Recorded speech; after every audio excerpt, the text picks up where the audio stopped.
Labadiena. Dabar panagrinėkim trečią klausimą iš čia esančių sąlyginių sakinių klausimų. Atidarykim naujoj kortelėj ir pabandom pasižiūrėti, kas čia per klausimas.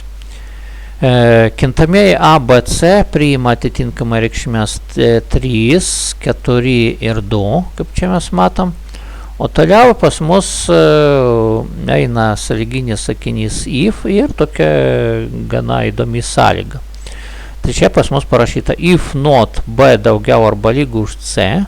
Tai tam, kad pasižiūrėti, kiek štai čia, kokia čia reikšmė loginė susidarys, mes pradžiai pasižiūrėkim, kokia reikšmė yra B daugiau arba lygu už C. Kas yra B? B yra 4, C yra 2. Tai B daugiau arba lygu už C, tai 2 daugiau arba lygu, 4 daugiau arba lygu už C, čia bus true reikšmė, čia bus tiesa, bet čia šitoj vietai pas mus yra not. Tai čia bus not tiesa, bus melas, not true bus false. Ir dabar kas yra toliau? Toliau pas mus yra loginė daugybė, kadangi čia gavosi false, tai toliau mes iš esmės ir galim neskaičiuoti, nes loginė daugybė, kad tai būtų teisinga, pas mus turi būti abi dvi pusės teisingos.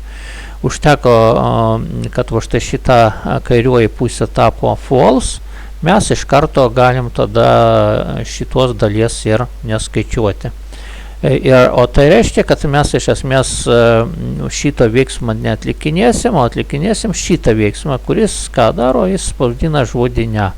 Štai čia būtų tiek iš šito klausimo. Taip, pasižiūrim dar, ar teisingai sprendėm. Taip, nu ir matom, čia žaliai parodyta, ir iš tie mes išsprendėm šitą klausimą teisingai. Ačiū uždėmesį. Kitam filmukė dar vieną klausimą pasižiūrėsim.